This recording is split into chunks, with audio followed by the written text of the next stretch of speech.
প্রিয় দর্শক, headline 24 YouTube channel থেকে বলছি কমলেশ হালদার। সবাইকে সালাম ও নমস্কার। কেমন আছেন সবাই? আজকে আবার যথারীতি নিয়ে আসলাম বাংলাদেশের জাতীয় দৈনিকগুলোর কিছু কিছু শিরোনাম আমি পাঠ করছি এবং আপনাদের সামনে উপস্থাপন করছি। প্রথমে আজকের পত্রিকা। আবু সাঈদের শাহাদাতের 2 বছর পেরোলেও রক্তের দায় শোধ হয়নি, চরমোনাই পীর। হেফাজতে ইসলামের আহ্বানে কওমিপন্থী 7 রাজনৈতিক দলের শীর্ষ নেতাদের বৈঠক। জুলাই হত্যার বিচার দাবিতে শুক্রবার কফিন মিছিল ও সংহতি সমাবেশ করবে জাতীয় ছাত্র শক্তি। রথযাত্রার উদ্বোধনী অনুষ্ঠানে গিয়ে অসুস্থ মির্জা ফখরুল। গণভোট ইস্যু সংসদে সমাধান না হলে রাজপথে হবে, জামায়াত আমির। এরপরে দেশ রূপান্তর। জুলাই বিপ্লবের বেনিফিশিয়ারি বিএনপি গাদ্দারি করছে, জামায়াত নেতা পরওয়ার। যে কারণে সাদিক কায়েম জামায়াতে যোগ দেননি। হেফাজতের নেতৃত্বে 7 ইসলামী দলের বৈঠকে জামায়াত প্রশ্নে নতুন বার্তা। 70% গণরায়কে অবজ্ঞা করলে সমাধান হবে রাজপথে। সাদিক কায়েমের জামায়াতে যোগ দেওয়ার তথ্য সঠিক নয়। এরপরে ঢাকা ট্রিবিউন বাংলা। আবু সাঈদের স্মরণ সভায় উপস্থিতি কম, মন্ত্রীর হতাশা। শীতলাক্ষা নদীতে নিখোঁজ ফায়ার সার্ভিস ডুবুরির মরদেহ উদ্ধার। সরকারি কর্মকর্তাদের গাড়ি রক্ষণাবেক্ষণ ব্যয় কমানো হচ্ছে না। রাজধানীতে অনুষ্ঠানে গিয়ে হঠাৎ অসুস্থ মির্জা ফখরুল। মায়ের সঙ্গে ঝগড়া, 7 মাসের শিশুকে আশ্রে হত্যার অভিযোগ বাবার বিরুদ্ধে। আরবি হরফ লেখা পতাকা নিয়ে উগ্রবাদী তৎপরতা প্রমাণ নেই। উত্তরাঞ্চলে বাড়ছে এইচআইভি আক্রান্ত বেশি সিরাজগঞ্জে। 3 প্রতিষ্ঠানের খাদ্যপণ্য বাজার থেকে প্রত্যাহারের নির্দেশ। The business standard Bangla. ভেন্টাস। ভেন্টিলেটরের অভাব ঘোচাতে বাংলাদেশি গবেষকদের নতুন উদ্ভাবন। সংস্কার না হলে 2026-27 অর্থ বছরে বাংলাদেশের জিডিপি প্রবৃদ্ধি 3.5% নামতে পারে আইএমএফ। সরকারি কর্মকর্তাদের গাড়ি রক্ষণাবেক্ষণ ব্যয় অর্ধেক কমানোর সিদ্ধান্ত স্থগিত। নির্বাচিত সরকারের অগ্রাধিকার অনুযায়ী ধাপে ধাপে অর্থনৈতিক সংস্কার করা হবে, অর্থমন্ত্রী। ড্রোন যুদ্ধের রূপকার ইউক্রেনের প্রতিরক্ষামন্ত্রী ফেদোরভকে বরখাস্ত করলেন জেনলস্কি। জাতীয় ও আন্তর্জাতিক যুব দিবস আবার পৃথকভাবে উদযাপনের সিদ্ধান্ত। এখানে প্রধানমন্ত্রীর ছবি রয়েছে।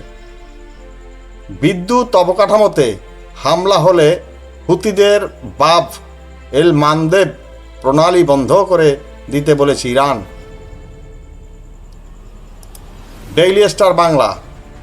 ব্যয় সংকোচনের 2 উদ্যোগ থেকে সরে এলো সরকার। আর্থিকভাবে শক্তিশালী এনবিএফআই-এর আমানত সীমা শিথিল করল বাংলাদেশ ব্যাংক।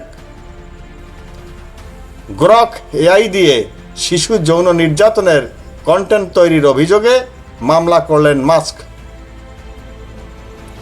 ইংল্যান্ডকে হারিয়ে ম্যারাডোনাকে স্মরণ মেসির। এই জয় তার জন্যই উপহার। আওয়ামী লীগ সংশ্লিষ্টতার অভিযোগে জবি অধ্যাপক আইনুল ইসলামকে ক্যাম্পাস ছাড়া করলেন শিক্ষার্থীরা। শিক্ষার্থী সাংবাদিকদের মার্কিন ভিসা নীতি বদলাচ্ছে, থাকছে না অনির্দিষ্ট মেয়াদ। আজ আমার আর কেউ রইল না, একটি দুর্ঘটনার খবর এখানে। আর্জেন্টিনাকে খোঁচা কেচিয়াছের, 4র্থ তারকা পাবে না। মিঠামইন বিএনপি সভাপতিকে হত্যার ঘটনায় 3 ভাড়াটে খুনি আটক, পুলিশ। হবিগঞ্জে মোটরসাইকেল দুর্ঘটনায় 3 যুবক নিহত, আহত 2। আমাদের সময়। সব শ্রেণী পেশার মানুষ ও গণতান্ত্রিক দলের অংশগ্রহণে গণ অভ্যুত্থান সফল হয়েছে, মাহদি আমিন। হামের উপসর্গ নিয়ে আরও 8 শিশুর মৃত্যু। জুলাই হত্যা মামলার রায় বাস্তবায়ন দেখতে চায় মানুষ। নাহিদ ইসলাম। একযোগে শিক্ষা ক্যাডারের 28 কর্মকর্তাকে বদলি। বাজার থেকে 3 খাদ্যপণ্য প্রত্যাহারের নির্দেশ।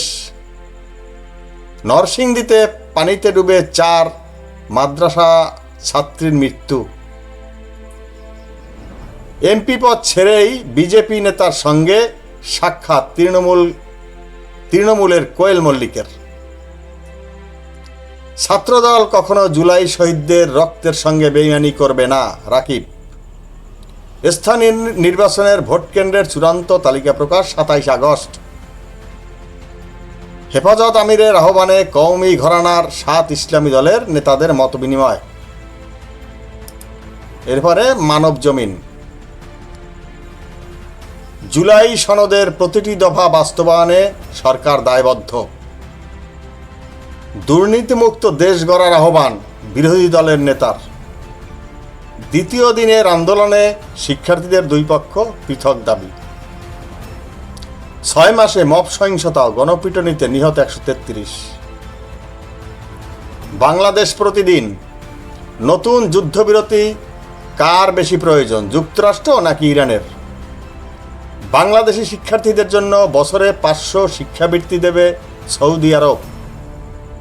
এবার লোহিত সাগর বন্ধে হুতিদের প্রস্তুতির নির্দেশ দিল ইরান, রয়টার্স। প্রধানমন্ত্রীর সভাপতিত্বে মন্ত্রিপরিষদের বৈঠক অনুষ্ঠিত। দুবাইয়ের ভিসার মেয়াদ বৃদ্ধির জন্য কূটনৈতিক পর্যায়ে কাজ চলছে, প্রবাসী কল্যাণমন্ত্রী। জুলাই শহীদদের আত্মত্যাগ বাঁচার অধিকার ফিরিয়ে দিয়েছে স্বাস্থ্যমন্ত্রী। বন্যায় মৃত্যু বেড়ে 58, ক্ষতিগ্রস্ত 12 লাখের বেশি মানুষ। প্রধানমন্ত্রীর পররাষ্ট্র বিষয়ক উপদেষ্টার সঙ্গে 5 ইউরোপীয় রাষ্ট্রদূতের বৈঠক। প্রিয় দর্শক, আজ ছিল এই পর্যন্ত বাংলাদেশের জাতীয় দৈনিকগুলোর কিছু কিছু শিরোনাম। যদি ভিডিওটি ভালো লেগে থাকে তাহলে আমাদের সঙ্গে থাকবেন। ভালো লাগলে লাইক, শেয়ার এবং কমেন্ট করবেন এবং সাবস্ক্রাইব করে পাশে থাকবেন। ধন্যবাদ সবাইকে।